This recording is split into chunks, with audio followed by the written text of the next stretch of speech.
আসসালামু আলাইকুম, আমি আতিকুল্লাহ। ফ্রি বাংলা টিউটোরিয়ালের পক্ষ থেকে আপনাদেরকে স্বাগতম। গত পর্বে আমরা এক্সএমএল ফাইল নিয়ে কাজ করেছিলাম। এক্সএমএল ফাইল কিভাবে অ্যাড করতে হয়। তো আজকে আমরা যে কাজটি করব সেটি হচ্ছে যে আমরা আজকে জেসন ফাইল কিভাবে অ্যাড করতে হয় সেই কাজটি দেখব। এবং স্বভাবতই আমার ডিজাইনের মধ্যে যে কাজটি যেটি যা রয়েছে ঠিক সেরকমভাবেই থাকবে, যে আমার এইচটিএমএল এবং এখানে আমার যে আপডেট এবং আমার স্ক্রিপ্ট যে যে জেএস যে ফাইলটি রয়েছে সেভাবেই। এবং এখানে দেখুন আমার জেসন ফাইলটি এখানে আমি তৈরি করে রেখেছি। এবং জেসন ফাইলটি তৈরি করাটা একই রকম এক্সএমএল ফাইলের মতোই।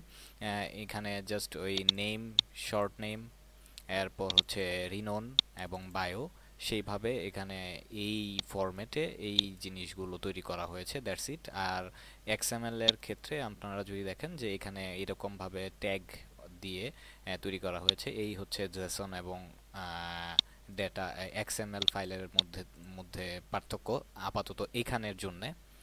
তো এরপর আমরা যদি জাভাস্ক্রিপ্ট ফাইলের মধ্যে যাই, জাভাস্ক্রিপ্ট ফাইলের মধ্যেও আমি তেমন কিছুই করিনি, যেটি হচ্ছে যে আমার এখানে নতুন একটি যে ফাইলটি ডেটা ডট জেসন, এটি এখানে আগে ছিল ডেটা ডট এক্সএমএল, সেটি বদলে বদলে এখানে জেসন ফাইলটি অ্যাড করা হয়েছে।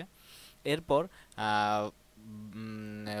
Variable item JSON parse request এবং জেসনটিকে এখানে রিকোয়েস্ট চিনিয়ে দেওয়া হয়েছে।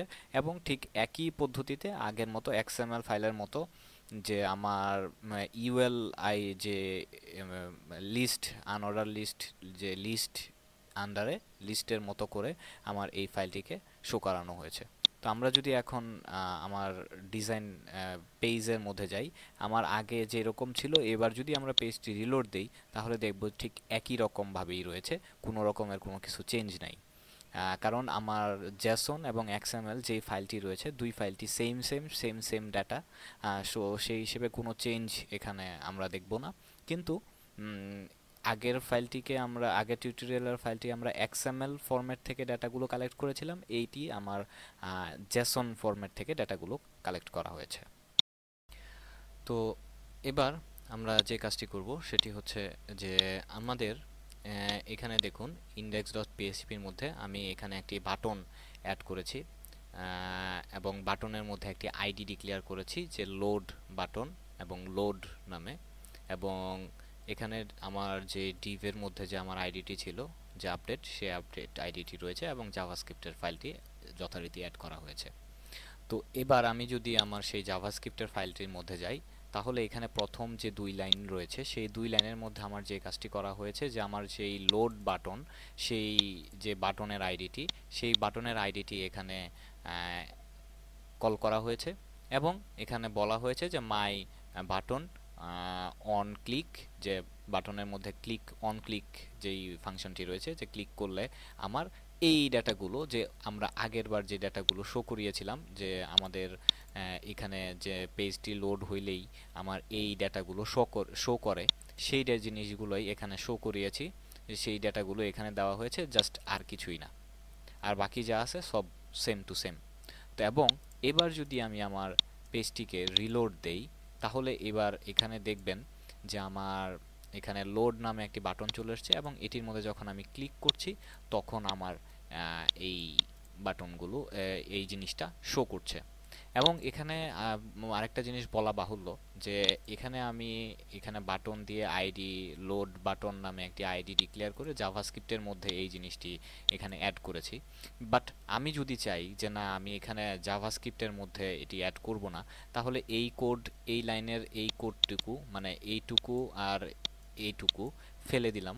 ফেলে দিয়ে আমরা এখানে বাটনের মধ্যে আমরা অন ক্লিক, তারপর মাউস ওভার, যে বাটনের উপরে মাউস ওভার মানে মাউসটি নিলেই এই ক্লিকটি ডেটাগুলো শো করবে, এরকম আরও বিভিন্ন কিছু ফাংশন রয়েছে। সেই ফাংশনগুলো দিয়ে আমরা এখানে এই ডেটাগুলোকে শো করাতে পারি। এবং স্বভাবতই আমার এই জিনিসটি দেখতে এইরকম হবে। এবং যদি মাউস ওভার দেই তাহলে বাটনের উপর মাউস নিলেই সেগুলো শো করবে। এবং এটি একটি একদম সিম্পল একটি ব্যাপার, জাস্ট কীরকমভাবে আপনি ডেটাগুলো শো করবেন এই টোটালি আপনার উপর ডিপেন্ড করছে। তো এবার আমরা যেটি দেখব যে সেটি হচ্ছে যে jQuery কিভাবে আমাদের এখানে অ্যাড করতে পারি। তো সেটির জন্য আমাদের যে কাজটি প্রথমে করতে হবে, আমরা jQuery.com সেটির মধ্যে থেকে আমরা যে লেটেস্ট jQuery ফাইলটি সেটি আপনারা এখান থেকে ডাউনলোড করে নিতে পারেন, এবং আমি অলরেডি ডাউনলোড করে নিয়েছি, তো সেই হিসেবে আমি নতুন করে আর ডাউনলোড করতে যাচ্ছি না। এছাড়া আরেকটি রয়েছে যে cdnjs.com। এই cdnjs.com এর মধ্যে আপনারা চাইলে সে অনলাইন থেকে ডাইরেক্ট লিংক তৈরি করে দিতে পারেন, যে for example where is JavaScript jQuery যে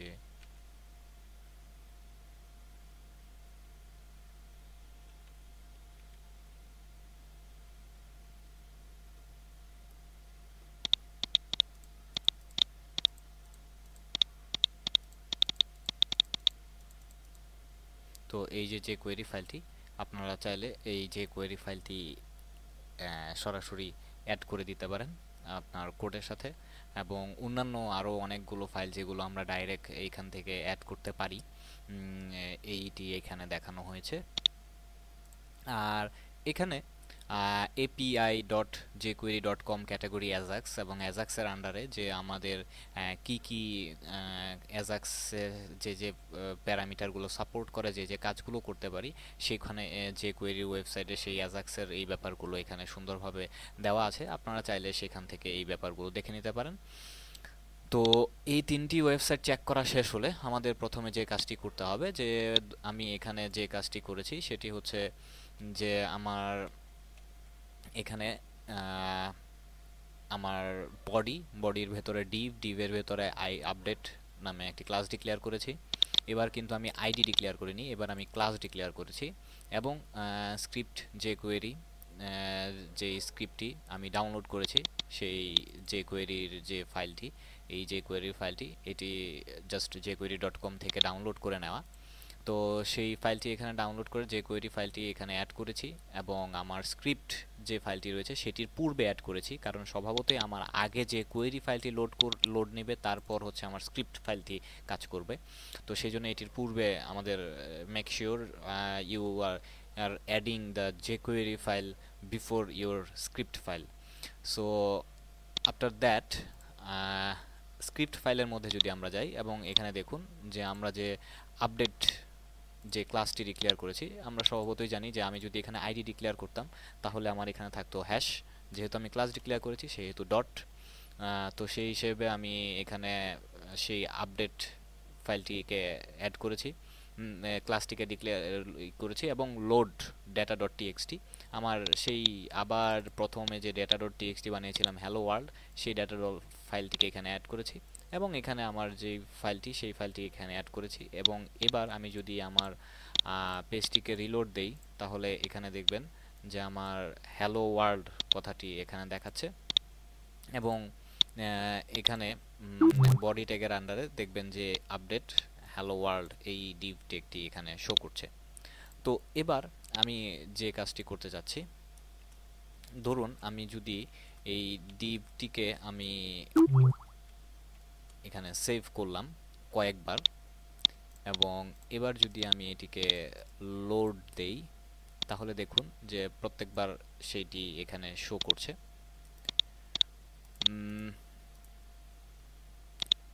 এবার আমি এখানে যদি দেই ফার্স্ট, যে আমি প্রথমবার শুধু এটি লোড করতে চাই প্রথম ইয়াতে, তো সেই হিসেবে আমি যদি এবার এটিকে রিলোড দেই, তাহলে এখানে দেখুন যে আমার বাকি ক্লাসগুলো ঠিকই এক্সিকিউট হয়েছে, কিন্তু এখানে ডেটা শো করছে শুধুমাত্র হ্যালো ওয়ার্ল্ড প্রথমটিতে। আবার আমি যদি এখানে ইভেন